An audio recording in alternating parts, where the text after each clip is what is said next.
joined by Dorothy Jones Davis of Nation of Makers, as usual, a co-host. And we have our topic tonight is educational kits. Makers have always been developing kits, and there's a wonderful tradition of kits beyond even in here. We did a special issue on kits in the magazine once, and fellow wrote the article, said, the first steam engines were kits. It is a way often of getting innovation into the world when people can put it together themselves and modify it. So, what educational value does a kit have? And these are kit designers and developers that we're going to explore what they're thinking about and what it is they do. I hope lots of people are, consider using kits as the anti-Zoom solution today to getting kids engaged. Dorothy, how are you doing? Doing well. Any updates? Nothing really big except the usual stuff. So at Nation of Makers, we're still continuing on our work to support folks that are continuing to make PPE to fight COVID. I guess our biggest announcement is that we're working on an initiative with educational groups. We're trying to work with schools around the country that are actually opening to make sure that they have the PPE that they need and matching them with maker spaces that are close by. And so that initiative is kind of hot off the press that we got some funding for that. And so we'll be reaching out to spaces, and we've been reaching out to educational institutions to figure out what their needs are. And one thing that we have figured out is that, the needs are very diverse. As our schools and our kids are very diverse, right? And so we have all kinds of learners and lots of kids that learn in very different ways, and some kids that need modifications to be able to learn in a virtual environment. And so the thing that's really exciting about tonight's program is really listening to what kits are out there and understanding how we as makers can also help educators solve for the challenges of teaching to a diversity of kids, which is not it's not unique to this time, right? Like we should be doing that at all times, right? And all of you have been making kits beyond just the Zoom world, but now more than ever, I guess it's more imperative that we have that kind of engagement. So just keep your ears peeled as we will have some announcements coming soon about some funding for spaces that want to get engaged with making PPE specifically for schools. And I think that's all I have for this week. I'm excited to hear from all of these folks. All right, good. Just welcome to our participants. We have a nice group. Please put your questions up and we'll try to deal with them. We're streaming out to Facebook and YouTube as well. So that's exciting. Let me start with G, circuit stickers, one of my favorite kits. And tell us a bit what it is and how you came up with it. Hi, yeah, thanks so much for inviting me to be part of this awesome group of lovely people and a lot of familiar faces. So I'm G, and basically circuit stickers are this idea of blending paper craft with circuitry, and it came out in the form of this teeny tiny, where's my camera? Here, little sticker that's actually a circuit board, and this is actually an LED light.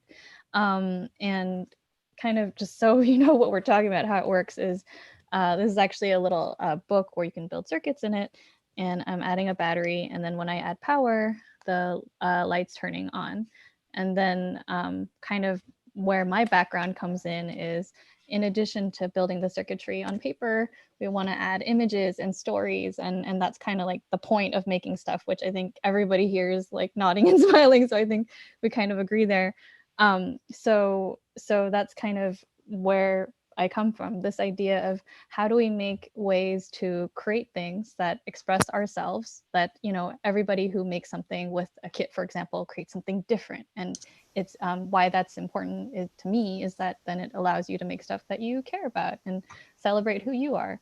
And so how I kind of found myself in this place with circuit stickers and Chibitronics, which is where this has become, is I love paper myself, and I always loved the arts, but I ended up in engineering school, because engineering science allows you to do magical things, which I think is something we all kind of share a love of. And then combining my interest in the arts and the engineering came together in this like paper circuitry land. So that's, I guess, a bit about me. I don't know if we're gonna talk. Oh, that's good. We'll come back to talk more, but let me go on to Lance Akiyama. Lance is in the Bay Area, and his kit is STEM Inventions. That's right. Welcome, Lance. Thanks. Yeah, thanks for inviting me here. I've been developing project-based curriculum for K through 8 kids since 2011, and then just last month I launched the STEM Inventions DIY building kit for innovative kids. This was inspired by the idea of creating an educational kit that inspires kids to pursue the design thinking process. So going through the ideation, creation, testing, redesigning, and going through that cyclical process to come up with their own solutions to open-ended challenges. Because I feel like a lot of kits are fun to build something that you can play with when you're finished, but I wanted something that kids really had to invent their own solutions to be successful and to create that end product. So that's the idea behind this kit. Okay, great. And I'll send it there, short and sweet. And what age group is that? That's for ages 8 and up. 8 and up. Okay, great. Darren Guler, welcome. And Darren is from Technikio, if I said that right. And comes to us from Brooklyn, New York. Welcome, Darren. Thank you. Thank you so much for having me. And also very excited to be here in this group of familiar and friends and faces. So yeah, my story I think is quite similar to G's. And I also come from a science background where I was constantly told by friends, I don't understand what you're doing, that's magic. And so I kind of dove deeper into how do we expose this magic and how do we get people involved. And in my own exploration of diving into physical just Arduinos and different spaces, I was seeing how a lot of designers were using new materials and really excited about that, and started to break things down and realized that I could, for example, build shoes that light up. And I thought to myself, I would have loved to do that as a kid. Why don't kids get to make their own light up shoes? And continued on this path, researching and developing different ideas. And so we've evolved into a bunch of different kits and electronic modules that are designed specifically for crafting. And so I have one here, the Sparking Sense kit. It's all about different sensors and switches and making things like this house where when you open the door, a little buzzer goes off and it lights up. And then Sensors and Spaces is a little bit more advanced, and you can sew a constellation on a pillow that lights up at night, for example. And we're currently working on a connected platform for making these projects talk to each other over Bluetooth and the internet. So we span about 8, and we say 8 to 108 on our packaging. One day we'll have 109 as well. That's great. All right, thank you, Darren. Thank you. Joel Sadler. Joel, we've known each other a while at various things, but you're at Piper, and I was surprised to see your name. Tell us what Piper is and what you're doing there.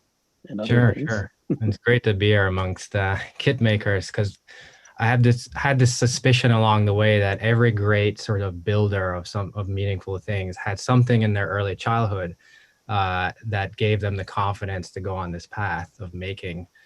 For me, it was Meccano, growing up in Jamaica, and erector set, I think in the US they'd call it, had real nuts and bolts, and you'd go in and you take a screwdriver and you'd build real load-bearing structures, and they were motors, and that really launched my sort of confidence to then go into STEM fields and build wheelchairs and prosthetics and those sort of things.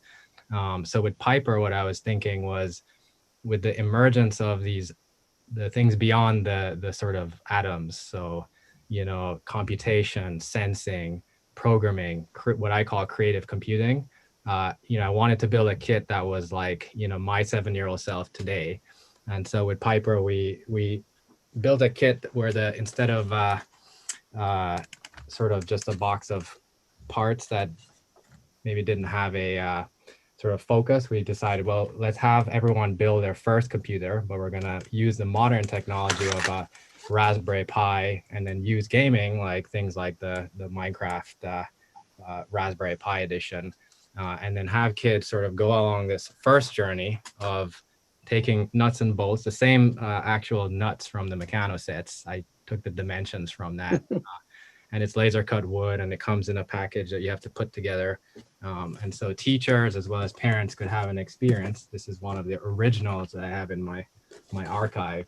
But the true Piper experience was like this kind of opening a box and then seeing a bunch of parts and having to figure out the open-ended task of what's inside of a building a computer. This one might have been one of our very first original hand-assembled ones. And so it really took this idea of, creative computing, playing with things like Arduino early in the days, and then Raspberry Pi. How do we make these things more accessible to a younger audience so that their first experience with a more sort of advanced technology is a delightful one that builds confidence and then leads them into a lifelong path of sort of snapping together both digital and physical Lego blocks. So I've been very excited to get these kits out there in schools and homes, and I think they play very well with everyone all these kits in the room. What I've always dreamed of is a pathway of all of them playing well together, and especially during these times with COVID, what we need are these hands-on experiences to sort of bring back the Heath kits of the old days, except instead of building transistor radios, we're competing with Minecraft and Roblox and Fortnite. So keeping that level of engagement at the exceeding the level of what someone would have with an iPad and Fortnite. So I think there's been some challenges, and instead of trying to beat the iPad and digital revolution of gaming, we decided to join them, but then combine that tangible hands-on user experience. And so that's been very successful for our sort of young at heart users. Yeah, that's great. Thank you, Joel. The reference to Heath kit is appreciated. I hope people, the younger generation, know about it. But when I talk, I started talking to engineers. So many of them referenced that was their first experience of electronics. Both reading the catalog under the bed at night with the flashlight, and actually building things. So and some of the first computers were Heathkit computers. They were kits, and people like Steve Jobs and Steve Wozniak used them to build it. Well, let's thank you, Joel.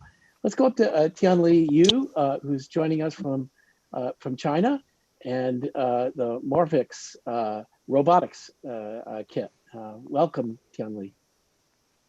Hi, everyone, and thank you for inviting me. And so I'm a founder of Morpix, and Morpix is basically we're making robotic kits and especially focused on AI and on computer programming. So the reason I found Morpix and making those kits is that I was before that I was working in Google, and we are doing a lot of like AI and technology. And one of the things I see is that a lot of the advanced like AI techniques and methods, they hide behind like closed devices. Like your phone is essentially blocked, and like computer, a lot of them are well packaged, but it's really hard to see what's going on for kids to learn what is this. So we are making kits that you can put together to make robots, like this one. That's making a robots that use AI to detect people. I have it on my hands, and it's actually can follow you and do some dancing and all this stuff. I can also make with this the robotic arms that can grab balls and play some basketball with you. So all these kits, basically you start with sensors and motors, and here I show, and you put them together. And after that, you will need to program. You're not just building the robots, but you have to program it to like doing Scratch or like block 3D programming to make it do the stuff you have. So it's basically the Moonbot kit is a combination of both mechanical building and software programming. So you can actually kids can uh, learn how the robotics works and and try to imagine how these robots will play a role in the future of their lives. Yeah. What age group would you say that's for? It's for 8 years and older. 8 and older. Okay. Right. Yeah. Okay. Well, thank you, Tianli.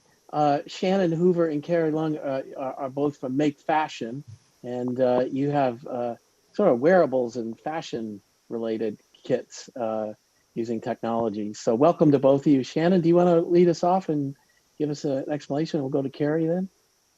Yeah, sure. So we started doing Make Fashion about 8 years ago now, just to kind of teach people about how to use wearable technology. That was the original goal. But we discovered very quickly that fashion is a really good storytelling platform. What you wear, and when you walk into a room, it's something that we all do, and we all take it for granted. But if you can add some personality to your clothes, it's a way of, it's a way that everybody can connect with. One of the things that we discovered early on was that we had a lot of designers that we worked with that had no experience with technology, but they learned very quickly how to integrate technology into clothing. And several people moved from being in creative careers, I guess, to more technology careers. So we had several designers that were lending their design expertise and their storytelling passion to technology companies. And it kind of triggered in us that this would be a good platform for STEM learning, especially for young women. And that's kind of where Carrie gets involved. The first kit that we developed is this stitch kit here.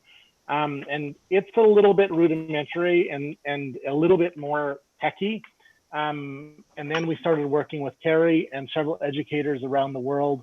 And now Carrie has kind of been leading kit development for educators. So I'll pass it on to Carrie. Good. And Shannon, you're joining us from Calgary, is that right? Yeah, from Canada, yeah. Yeah. Okay, great. And Carrie, you're from San Francisco. Oh, well, I mean, you're not there right now. You're in the Mojave Desert. So I'm just trying to keep track of where people are. Pre-COVID, it would be between San Francisco and Shenzhen. Yeah. So Shannon showed you the kit. Well, actually, a little bit about myself. I have been, I'm educator at heart. I've been a PBL, project-based learning classroom teacher for over 10 years. And, a good majority of those 10 years, I've been advocating and creating integrating make and maker practices and mindset into the classroom, because it integrates really well with project-based learning and experiential learning. So there was high impact, with the results of our students. And so I met Shannon because of my students. They're like, you gotta see this. You gotta see this guy's stuff. And so that was the beginning of Shannon and I's relationship, because I don't know anything about fashion, but if my kids wanted to do it, like, okay, let's do it. And, I was very happy that Shannon and Maria was very, helpful in helping me get started in the classroom. And what Shannon and I found was, what he was creating for the designers also had a lot of, it mapped back into the learning objectives in the classroom. And so what he showed you in a kit, I can show you some end products. I don't know. So off of the stitch kit, that is just kind of like a cardboard guitar. Some of our students, they just wanted to create a guitar and give a nod to music. And the basis of that was the stitch kit. And so now it's a little bit different. We have kind of grown and we added lots of sensors and adding microbit or circuit playground adaptation to it, so that the kids, if they wanted to learn programming, they could. So we do a lot of stuff like this, where this is the end product of us going through a Make Fashion kit. And so a Make Fashion EDU kit is a little bit different. Our initial entry point is actually working with the teacher first. So we sit down with the teacher and talk about what their needs are, and then we kind of like, do the hard work of gathering the components and creating the content together, so that we can have an end product where the kids will exhibit their stuff on a runway show. And so it's been a really fun journey, and yeah. Thank you, Carrie. That's great. We'll come back to some of those ideas. So welcome, Jay. Nice to see you here. Colorful Jay Silver. Thank you. And we'll get to you in a minute. I got a few other people. We're just introducing everyone still. So let me go to Joshua Zimmerman, is with Brown Dog Gadgets in Milwaukee, Wisconsin. Welcome, Joshua. Thanks for having me on. I'm a former middle school science teacher, and all the kits that we've developed for the past 10 years have been focused on the budget-minded teacher, because I don't think there's a teacher out there who's not budget-minded, especially in a public school. And I taught in a school where my classroom budget was my salary, which wasn't that great to begin with. So I always focused on trying to do fun maker projects, bringing those into the classroom, and doing them in a way that the kids could make them personalized of their own, make them unique, learn something, and then take them home with them when they're done. So that they're make and takes is kind of the easy way to describe them, but giving the kids that ownership of this thing that you're making is yours. It's not going to be disassembled when you're done. It's not going to be put back on the shelf, but it's your project, your ownership. Take pride in it, then take it home and tell your friends and family, your parents, show them how you made it, show them how it works, explain what you've learned. So we try to take that approach to all the things we do. And we just do a really, really wide range of things, everything from fun paper crafts to BristleBots to Lego-based electronics. We're making circuit boards on Lego. And everything we do, though, is kind of an idea of just making them inexpensive and accessible. Because I know, especially now with parents at home trying to teach their kids, they want projects that the kids can do on their own, things that aren't going to break their budget, because I know financial insecurity for a lot of parents at home is a big issue right now. And they want to definitely make something that's fun for the kids as well, that they're going to be engaged with. And so all of our lesson plans we post on our website, which are always for free, whether or not you like our stuff. You can always grab our stuff at browndoggadgets.com. All of our lesson plans and whatnot are up there for free, whether you're a teacher, parent, librarian, after-school program coordinator. We try to put those out there just so everyone can try them out, use the stuff they have, and have some fun with it. And we're always putting out new stuff. So hopefully we can show a few of those off today. Okay, great. Cannon Reeves from Fayetteville, Arkansas. Cannon, tell us more about. Yeah, so my name is Cannon. I build robots. I've been doing it since I was in high school. I just fell in love with it. When I was a sophomore in college, my little sister wanted to build a robot with me, and she was 12 at the time. And so, of course, I was stoked. And so I'd go to Radio Shack. There's still a Radio Shack in Fayetteville, luckily. And I would buy these little kits, and I would bring them home and build with her. And what I found is there'd be this really cool moment where she turns on the thing, and it does the thing. And she just gets so excited. But then quickly after, that moment would fade, and there wouldn't really be anything else to do with it. And so I really thought, how do I capture this aha moment, but then use it as a vehicle to go further? And so what we created was, this is about 2 years ago. So what we've created is kind of like a Lego for makers. So it starts with these like really simple 3D printed parts of wooden dowels, but you can quickly expand that, snap things together, right? So just a simple construction platform at the beginning, but then we introduced robotics. So this is the base kit. This robot has 2 wheels, ultrasonic sensor, and Bluetooth. So just kind of serves as an entry point to like teach them how to use Arduino, work with motors, work with ultrasonic sensors, but then they can go and remix that. So they can turn this into a zipline robot. I've actually turned, so this is the box that it comes in, and I've actually turned the box into a robot, and it's got wheels. So you can do a lot of kind of open-ended things. But really kind of the sky's the limit with it. We've also created drones. We're working on a drone kit right now. And you can also, one of the things I like about it is because it's 3D printed, it's really easy to design parts that integrate with it. So we've integrated things like this Hero RVR, as well as little bits on top here, if you can see that. So, we're really just trying to create this very open and flexible platform that to take kids from, assembling to designing and 3D printing to creating whatever else. Good, thank you, Cannon. That's great to see. Let's go to Jay Silver, who is here. And Jay, welcome first of all. But I was going to actually lead off with you, but I get to close with you here, at least in these introductions.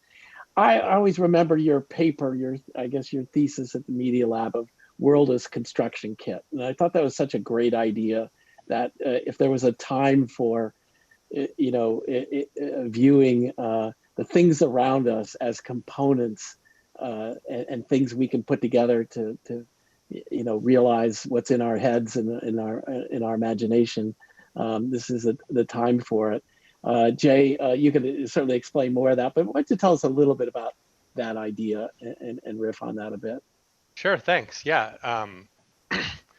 I mean, I feel like that's kind of a part of what the maker movement is about, that we're humans and that we're wild and undomesticated, at least at first. And then there's a part of us that is that underneath somewhere, and that we make things and transform them with our hands and envision them with our minds and talk about them with each other, originally with our mouths, but now with all kinds of apparatuses.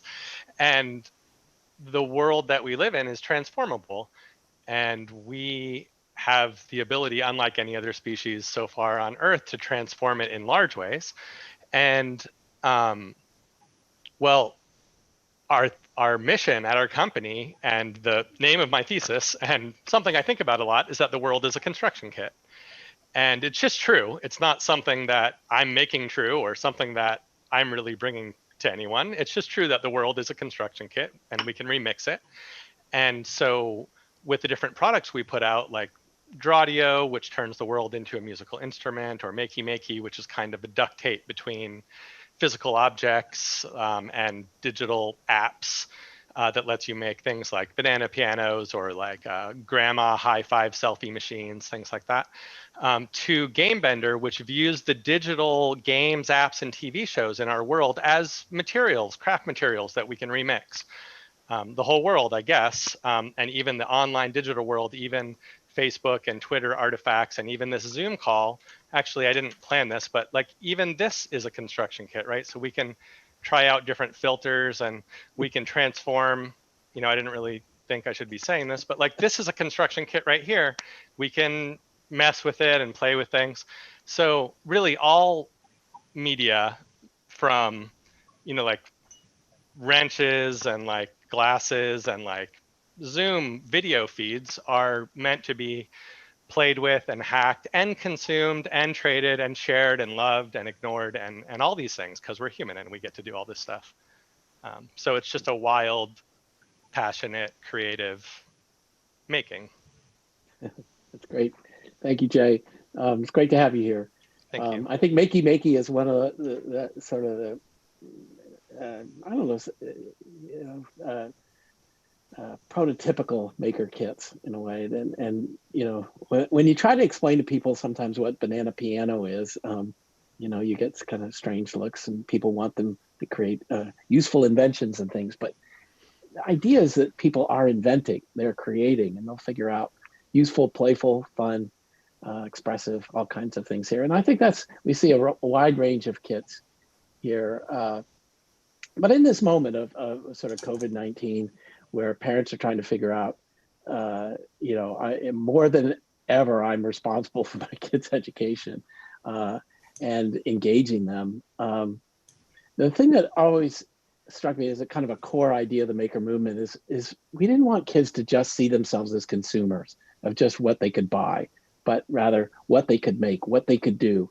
And that learning is embodied in that, right? That, when you're thinking about those things, when you're learning how to do stuff, it isn't just the knowledge, but it's what you do with it and how you apply it. And so I think the best of kits aren't just assemblies, they're not just following instructions, but they really get to that sense of play. And,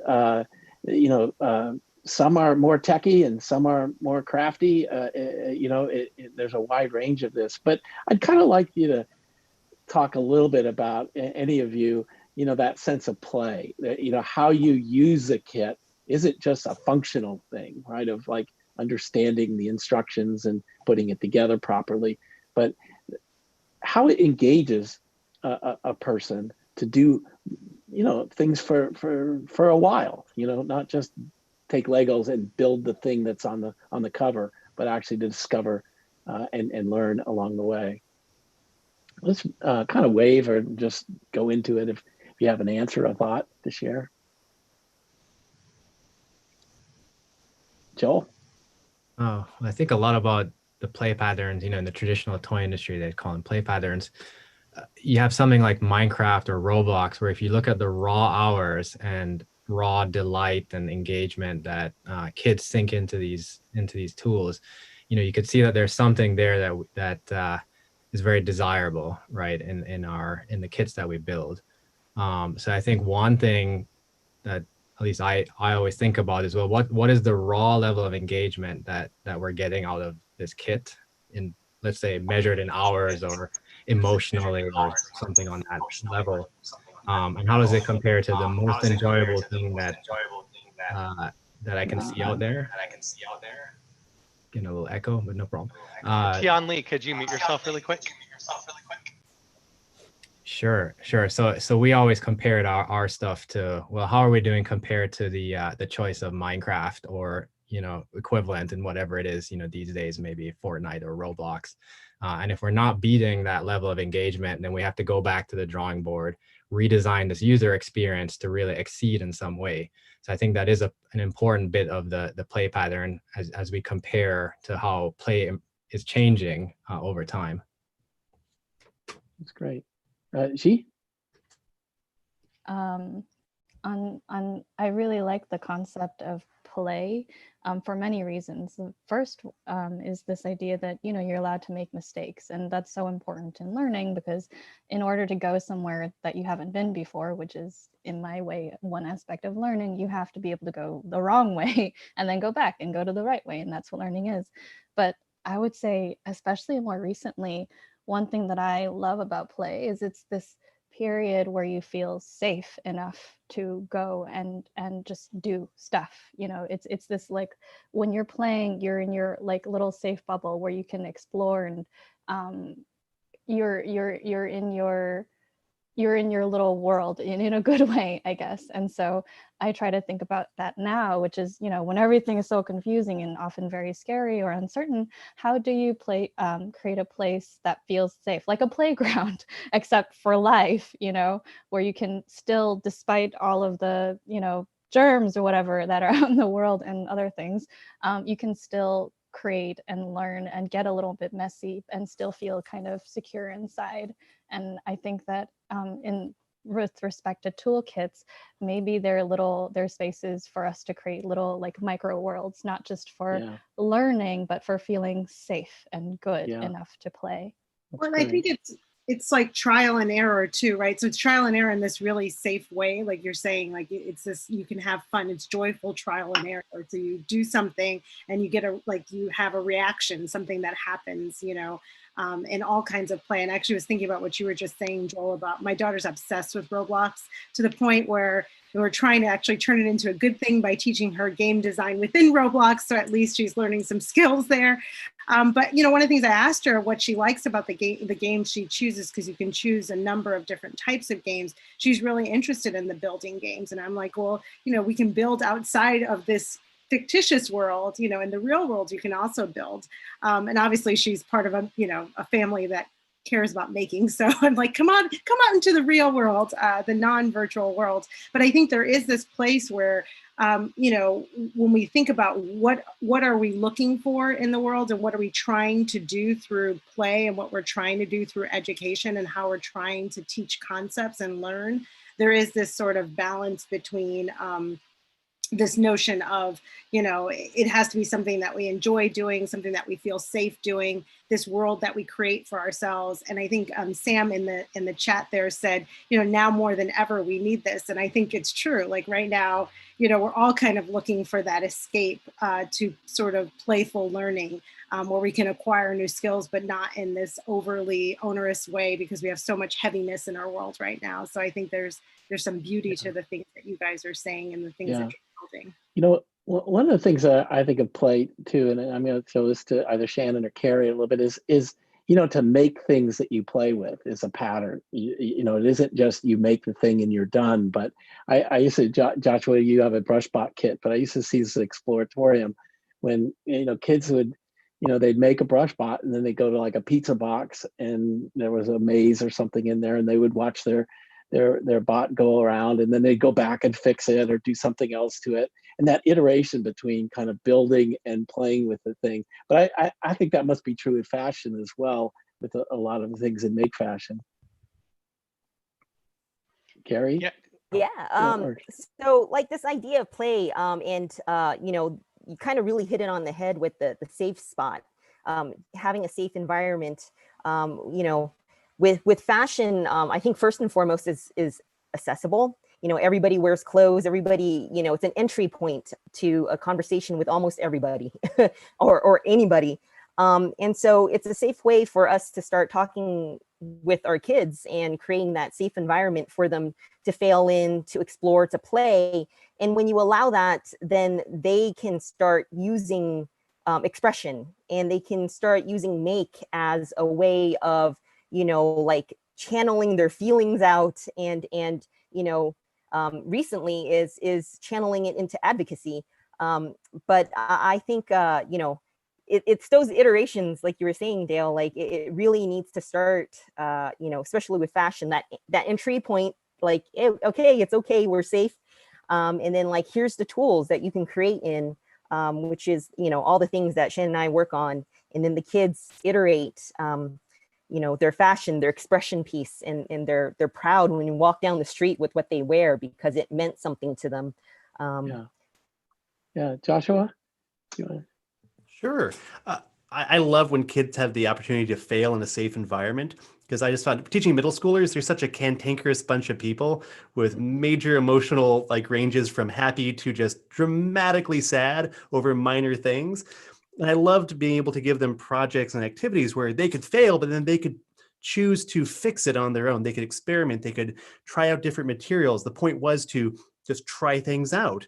As long as we got past our couple of rubric check marks on our lesson plan for the day, the rest of it was just try things out, see what works, what doesn't work. It's all good, whether or not you make one like your friend or one of your own.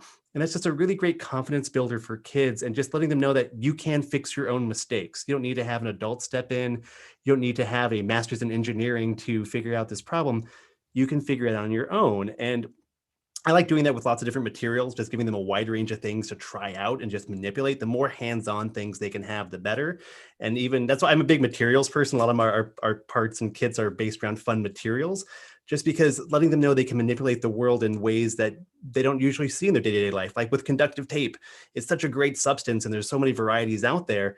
They can add it to clothing for fashion projects, or a window for an art project, or to a brush spot to make it light up. But just giving them the opportunity to try things out in fun, unique ways that are for them, that's their idea, and that they can fix and mess up on their own. It's just really exciting to watch them do that. And like the little light bulb go on, like, oh, I figured out on my own. I didn't need the teacher's help. So I always love seeing that with kids.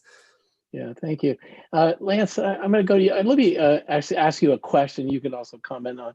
But someone, Joseph Hartley on YouTube asks how are learning and making aspects of STEM and the aspects of STEM kits integrated. I guess, you know, one of the reasons I bring up play in an educational kit sense is that I really believe that's when kids learn best. And sometimes we see that as, you know, recess and class, right? That these are two different things. And especially in this home environment, getting kids to play, getting them engaged, getting them creative, the things that many of you are describing, those are the things that really matter, that drive learning, not just checking boxes that, you know, help them on their worksheets. So when you do a STEM Inventions kit, Lance, you kind of, you're in that ballpark of, you know, sometimes I have issues with STEM because it's kind of like, oh, you know, you know, you're going to learn STEM, and that's like a teacher telling you it's good for you, but it doesn't necessarily engage you. But tell us a bit how you deal with that and deal with parents and others. Sure, maybe I can build off of what Joshua was saying and address that to some degree. Yeah. So Joshua was talking about kids choosing their own level of challenge as part of what makes play successful. So I think that's definitely true. And like, you definitely need a safe space to feel supported if you can fail, but also I think part of what makes that kit successful, or any curriculum really, is that the challenge can scale to the user. If it's too easy, then kids get bored and stop playing with it. And if it's too hard, then it feels like they're hitting a head against a wall and they give up. So I think part of what makes it fun, and also I think what can make it appealing to kids, even in the context of like the traditional educational setting, is that they can choose the level of challenge that is appropriate for them. And that's part of what I tried to achieve in the STEM Inventions kit. Okay. Just anybody else want to weigh in? And maybe Darren, you know, when people kind of, sometimes when they mean education, they mean, you know, does this help my kid, you know, my test scores in the classroom? You know, and sometimes, at least from my view, you know, we're almost orthogonal to that. You know, Yeah. they're not opposed, Yeah, they're just different. I remember one time we got this feedback because we had used educational toy on our website or in a newsletter, and someone said, "I'll never buy an educational toy because it's basically just homework. You're selling me homework." And I thought, okay, how do we get out of this one? But you know, that is, I think, the truth with so many of these products that do feel or just exercises in kits and building that maybe do feel like chores and homework, and play is kind of that secret ingredient where you can get the user, be it a kid or a young at heart adult, to just want to make something without really thinking about how much they're learning. And just to go back to the play discussion as well, I've always thought about it kind of as this great force to break down any barrier of, you know, maybe you don't really need instructions. Instead of saying, you know, here's a battery and a light, turn it on, you could just say, here's a battery and a light, play with it and see what happens. And that's so much more inviting. And just seeing that face light up when they figure out that it turns on, hopefully they don't do anything that they're not supposed to do with it as well. So maybe some caution necessary there. But yeah, I think that it's just important to stress that these are life skills, and kind of, again, going back to what Jay was saying as well, you know, I always say we have a lot of kits with sewing, and we always, I remember the first time I did a workshop and none of the high school students knew how to thread a needle. And I was shocked because we learned that in elementary school and middle school. And I thought to myself, you know, I think everyone should know how to at least sew a button back on their shirt. And so we always try to really stress that these are just basic, like, deductive skills and resourcefulness that is a life skill that will help you get out of all kinds of different situations. Maybe it's not directly related to circuits, but you'll be able to have that ability to break things down. Yeah. I have another question actually that's building on this though, for Qianli, because I think, you know, I think about the types of concepts that, I'm not sure if this is what the person who's asking the question meant, but I know that, you know, there's obviously a range of different types of skills that we're trying to, you know, teach students, everything from basic life skills, like you were just saying, Darren, all the way to, you know, more complexity around either circuitry or coding or other types of skills. And Qianli, in your kit, you're helping learn AI as well, right? To a certain extent, and building, you know, this robot, but also utilizing AI, which I think for a lot of people know of AI, but they may not understand everything that goes into AI. And so I was curious, you know, sort of how you've been engaging with educators and how that's been going in terms of that, you know, sort of newer technology. It's been around for a while, but the sort of concept hasn't made it necessarily into mainstream schools as far as I know.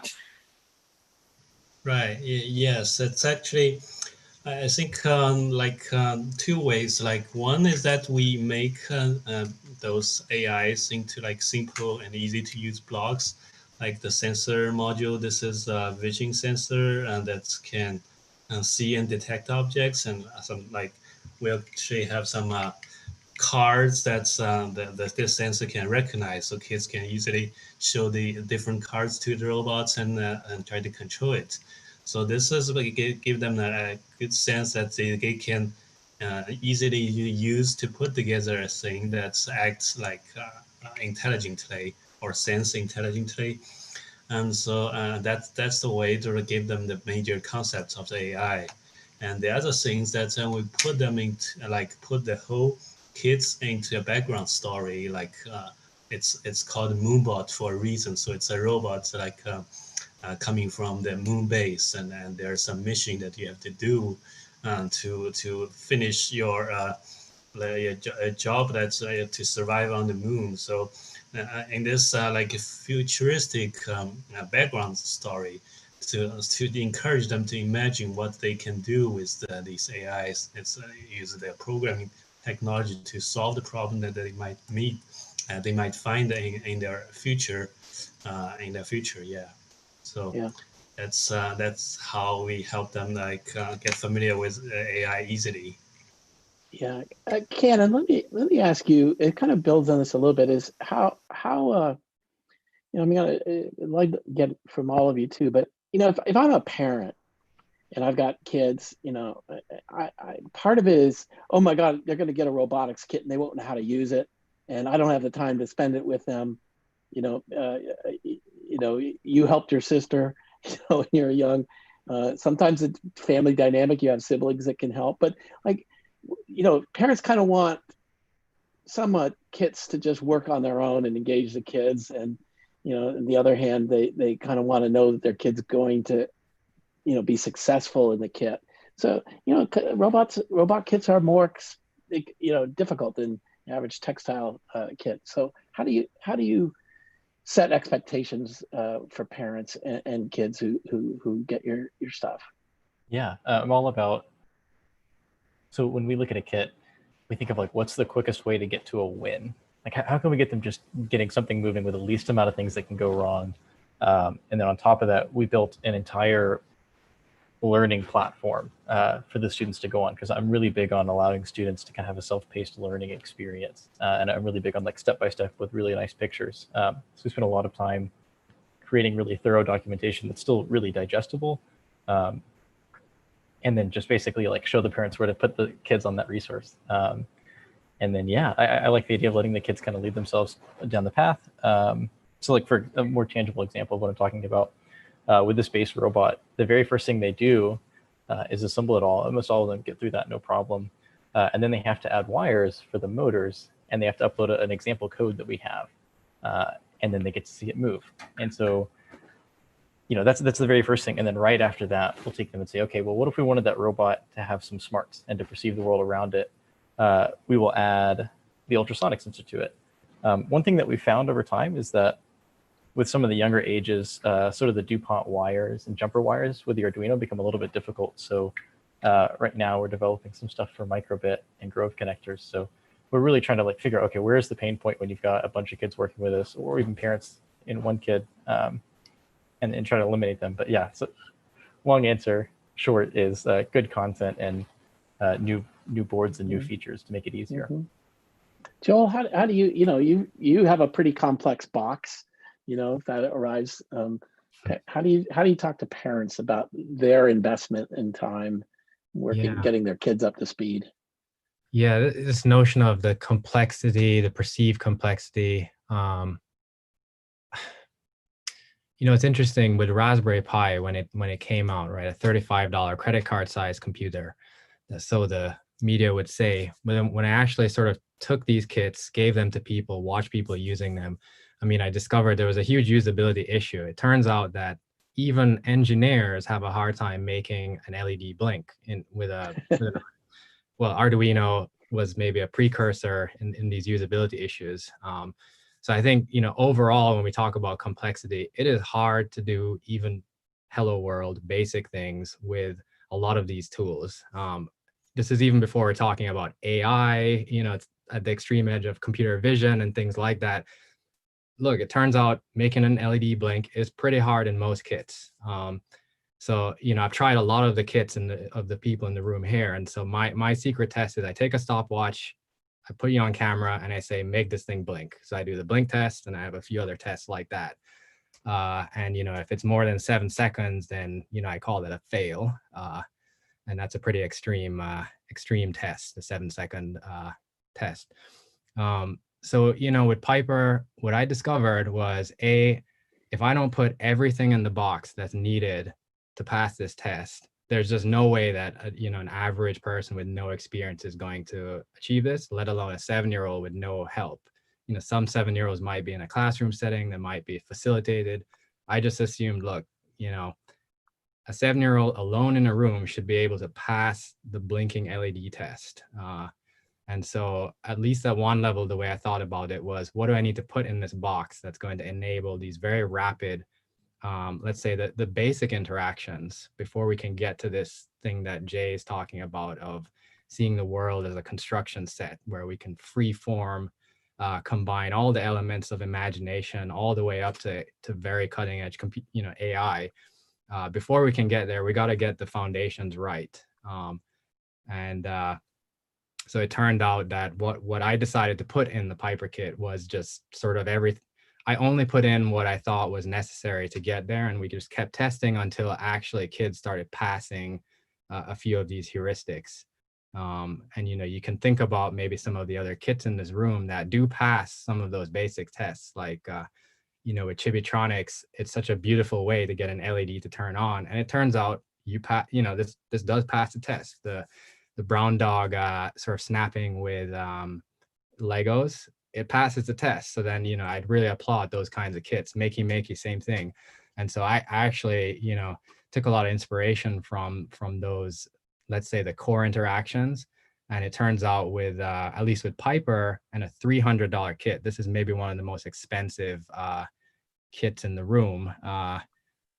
You know, I felt it was really necessary to get that Raspberry Pi in there, get the student all the way through that sort of aha moment of seeing it boot into something they cared about at that time. You know, it would be like a Minecraft-like world, and so we sort of like did the hard thing and paid for all these sort of parts, and so that batteries are included, but assembly required. Yeah, that's good. You know, one of the interesting things I think about is, like many of you said, your kits are for 8 and up, and you know, on the complexity issues, I've seen all of them used with college students as well as with, you know, elementary school kids. You know, many people are starting with no experience in, say, lighting an LED. So you know, it's almost wrong to put an age on these things, because I've seen 8-year-olds do things that few of us would be able to do sometimes. So, and that's kind of the power of kits, I believe, when you can, when kids begin to build up their own competency and sense of direction. Jay, you know, you kind of, I wonder if you could talk about the difference in your thinking about what you're enabling with Makey and what you're enabling with Game Bender.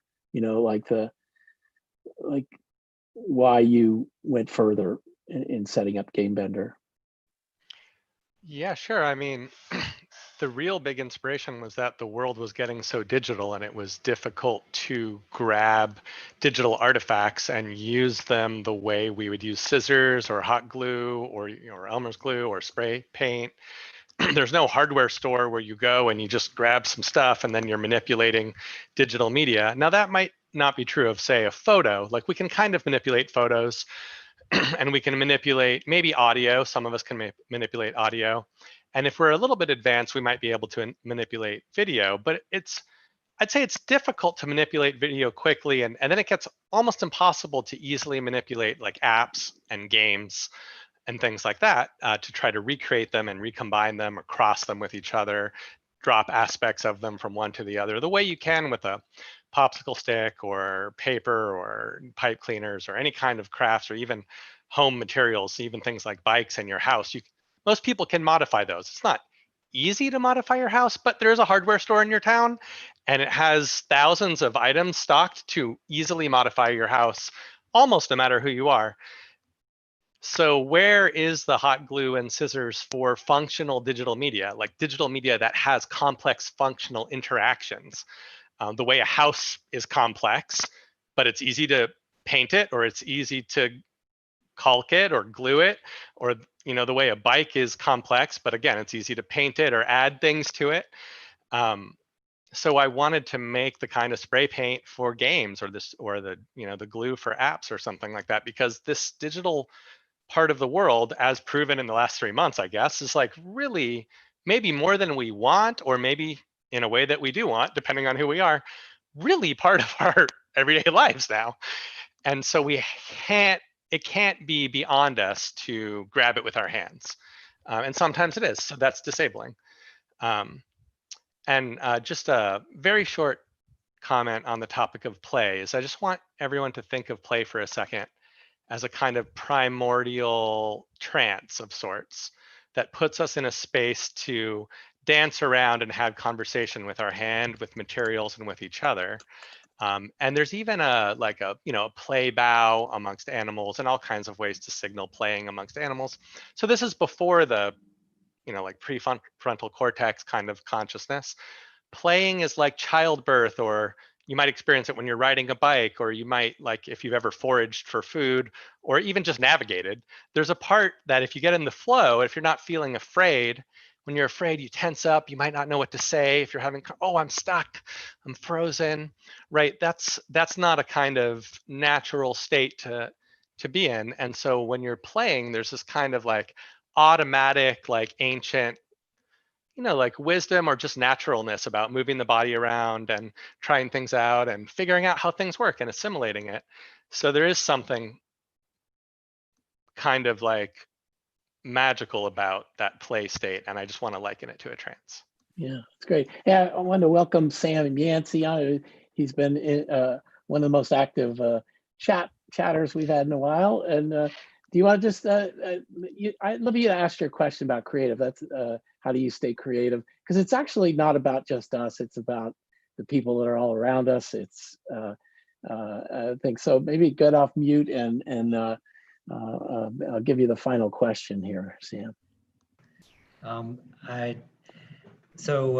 Really enjoyed hearing from all of you.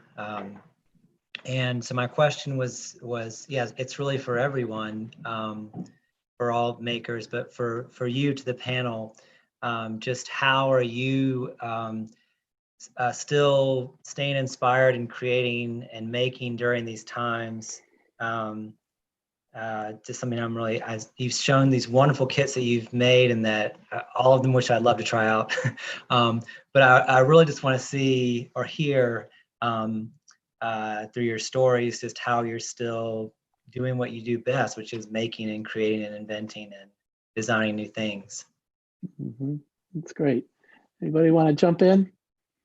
Just do it. Shannon here from Calgary. We've been running out of a makerspace. I really feel like making things has been my therapy through this whole time. Empowering people, giving people the ability to have a little bit of jurisdiction over their environment.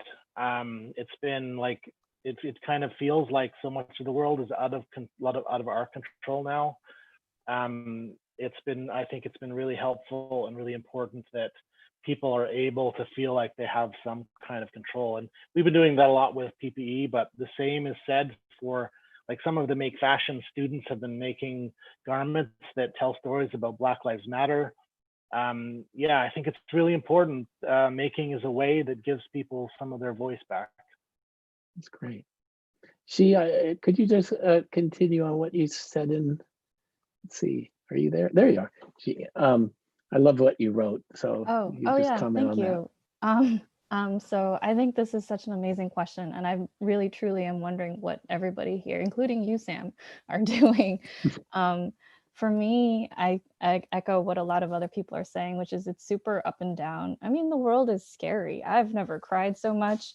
And so I just try to tell myself to like try to be gentle and patient and slow down, and which for me means I'm going to be less productive, but it's worth it if it means I can maintain that joy, because you can grind yourself and be productive, but the joy extinguishes, and what's it matter if that happens?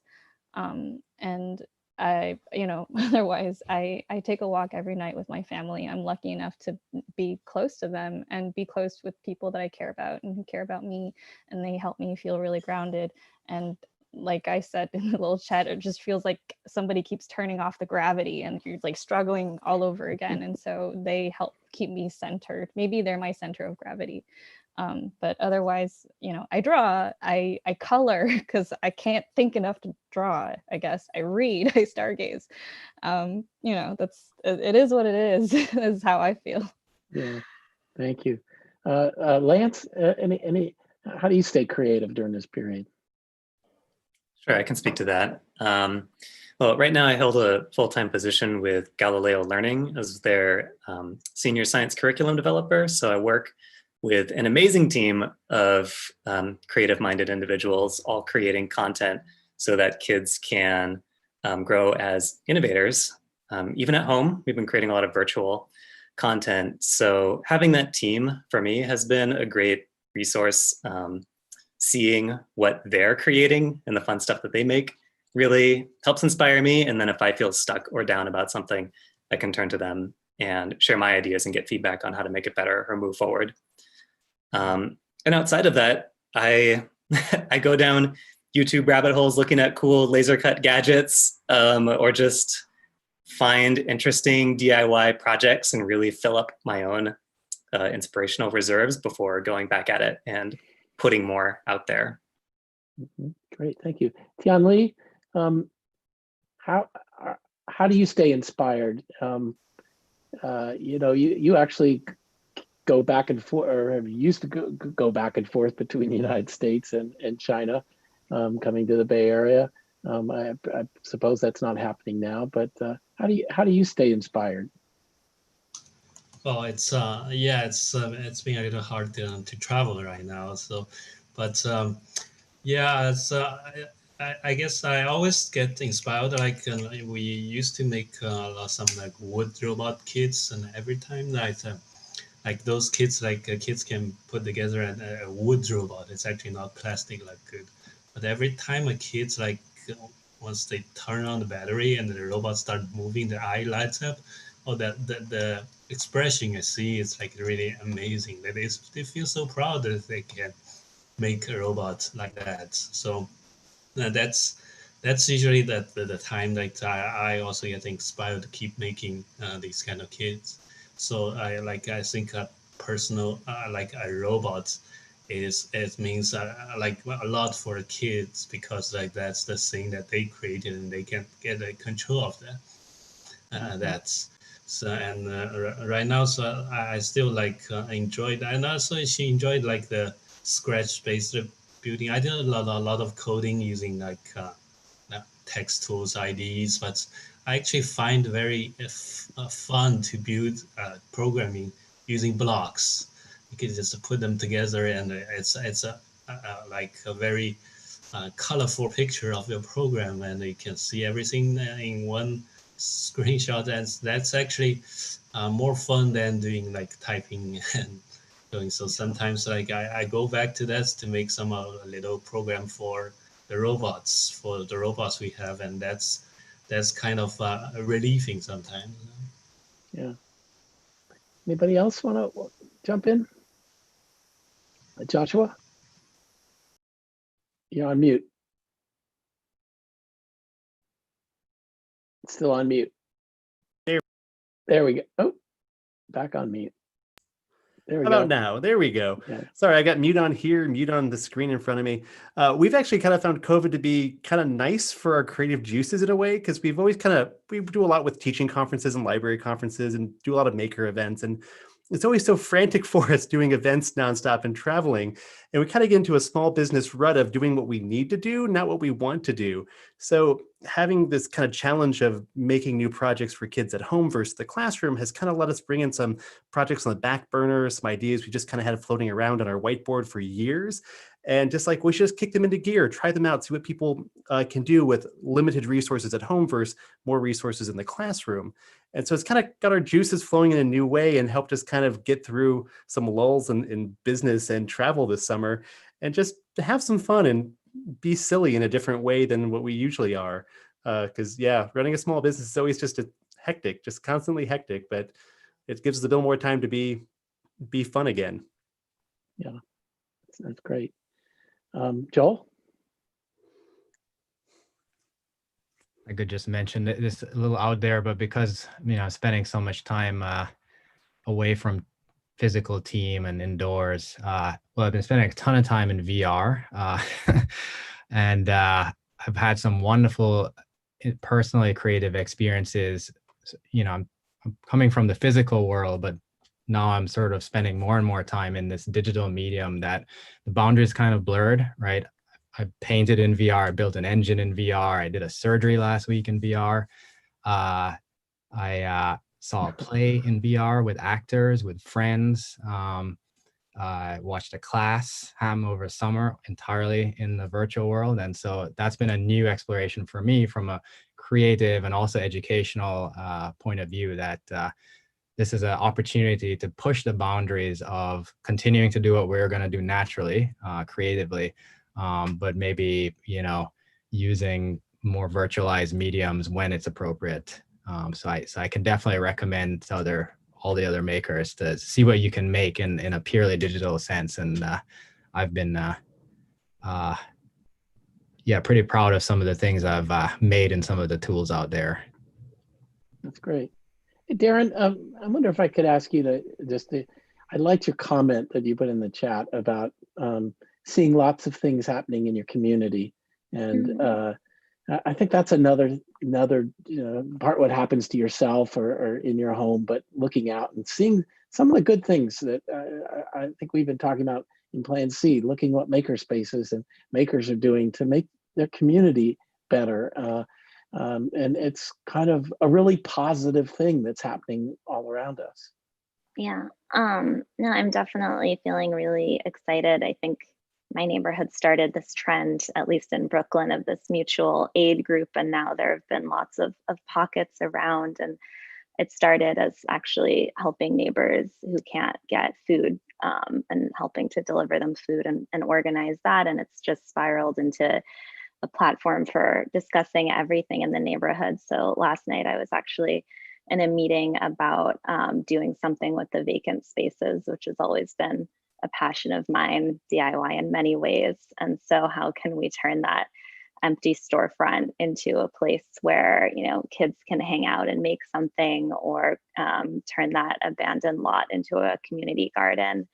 And we might not have, the answers, but just, again, using these digital tools like Slack and Zoom to find the people in my neighborhood that are excited about this. And it actually started in our case with just flyers. Someone went around and put 100 flyers on trees, and now it's a group of thousands of people. And so I know some of you are in very remote locations and it might not translate at the same scale, but I do think, there's just so much going on online that can connect you to people nearby, or even, a community doesn't have to mean they live in the same location as you, but just connecting with people who care about, doing the same things, like this mapping project. I'm really excited to reach out to old friends who have done a lot with that and see what they recommend, and kind of hopefully take it as a side project. But of course, like I also mentioned, kind of lowering my expectations a little bit, because we're all burning out much quicker than usual. And so we have to also, just be realistic about it and commit as much as we can, and kind of understand when things might take 3 months instead of 1 to happen. Yeah, so. That's great. Well, I want to thank all of you for joining us today. I think it's important what you're doing. I might mention that for others who are watching this, even those that say they can't afford kits, there's a lot of sources for kits. There's open source kits, free kits, people developing kits and trying to spread them out. We had some of those through libraries and community centers happening here. But I know on Maker Camp we talk about look around your house. What can be used to express and to allow you to create things. So but I think, Sam, thanks for joining us here. That's a really, in many ways, that's a fundamental question, is how do we stay positive, creative, engaged that's what it really, the purpose of education is, in ways, to allow us to do that and to be curious. And thanks again for being here. Let me give you a plug. I kind of know what next week's session is. We're having a group of scientists on that have developed an open source COVID-19 vaccine, and it's really in the maker spirit, really, of sharing the research and sharing the